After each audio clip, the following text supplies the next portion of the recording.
What's up guys, Track Palmer here again with another video. If you hear or feel clunks when you accelerate or hit the brake while you are not going over bumps, the problem might be bad control arms. Here I have someone in the vehicle carefully allowing the vehicle to slightly accelerate while hitting the brake. You can see movement at the bushing here, and this entire control arm will need to be replaced. The control arm on the other side will need to be replaced as well. These should be replaced in pairs. The problem doing this job is that the engine mount will need to be removed to get to one of the bolts holding the control arm to the subframe. This is the entire process. Lift the vehicle and put on jack stands. Remove the wheel. Remove the tie rod end. Remove the bolt and nuts holding the ball joint to the control arm. Remove 4 nuts holding the engine mount in place. Remove the upper bolt from the front engine mount. Lift the engine off the engine mount. Remove the engine mount. Remove 3 bolts securing the control arm to the subframe to remove the control arm. Then reverse all these steps to install the new control arm. Replace the control arm on the other side. Then take the vehicle to the garage for alignment. Now let's get into the detail of replacing the control arm on most Toyota motor vehicles. The demonstration will be done on this 2014 Toyota Highlander. Loosen all lug nuts with a 19mm socket and ratchet. Lift the vehicle, remove the wheel and place beneath the vehicle for safety. Support the vehicle with jack stands. I will remove the tie rod end for working space. To do this, I will remove the safety pin and 14mm nut.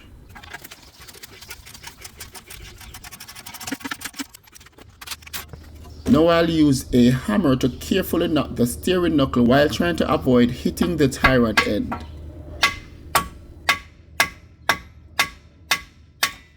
It popped right out. Now I'll remove the 2 17mm nut and 1 17mm bolt holding the ball joint to the control arm.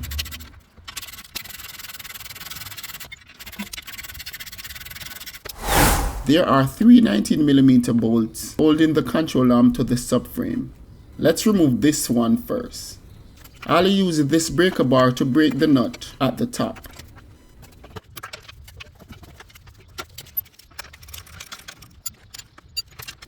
The nut is off.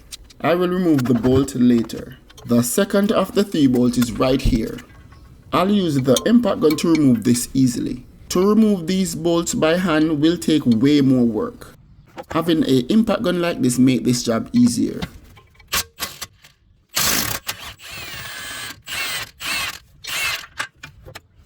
The bolt is out, and to get to the third 19mm bolt, the engine mount will need to be removed. There are 4 17mm bolts holding this in place. 1 at the top here and 3 below in the subframe. I'll need to remove this plug to access one of the nuts. I'll first break the nuts loose with a breaker bar and socket, then use the impact gun to remove the nuts.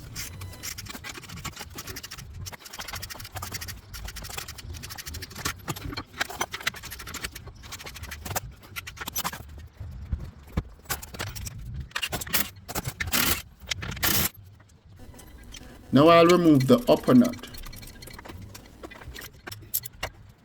The nut is off. I'll now need to lift the engine off the engine mount to access the third control arm bolt. But before I do that, I'll remove the upper nut from the front engine mount by using a socket and long extensions, and this engine support at the top to create space for the engine to be lifted.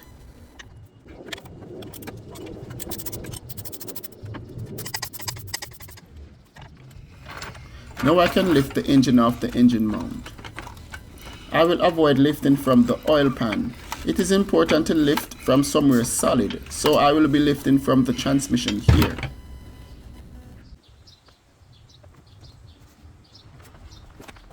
Now I can remove the engine mount.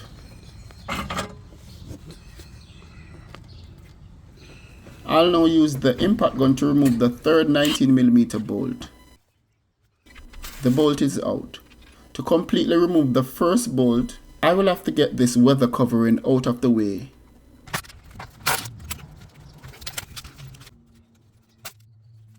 Now I can remove the bolt.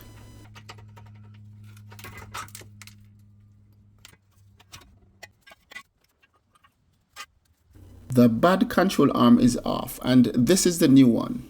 It's the genuine part, so it is expected to fit perfectly. Note that this is the left side and the right side is different. Remember to control this bracket from the old control arm to the new control arm.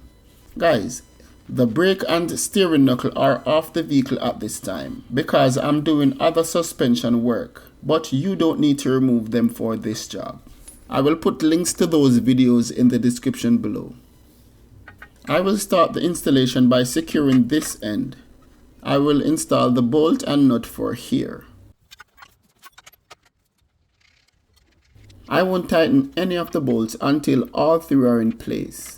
It is important to use a floor jack to try adjust the control arm to the riding level. That's the level where you expect the control arm to be when the car is being driven. It is important to do this to not have too much pressure on the bushing.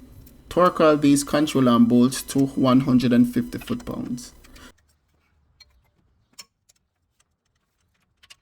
Now I can reinstall the engine mount, then carefully lower the engine back on the engine mount. For the engine mount, torque the nut for the engine side to 35 foot-pounds and the nuts for the frame side to 59 foot-pounds. Torque this bolt at the top here to 59 foot-pounds. The bolt fell, and it's nice to have one of these magnetic tools to fetch bolts.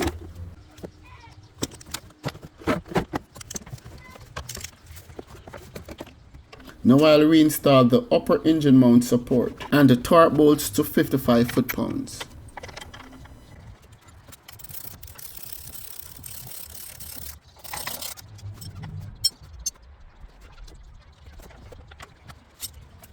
Now I can connect the ball joint to the control arm.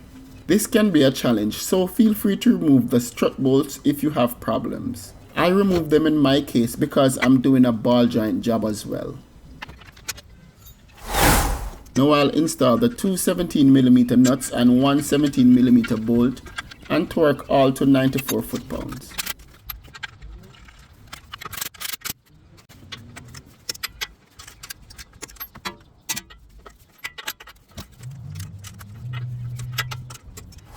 Now I can reinstall the tie rod with the tie rod nut and torque to 36 foot-pounds.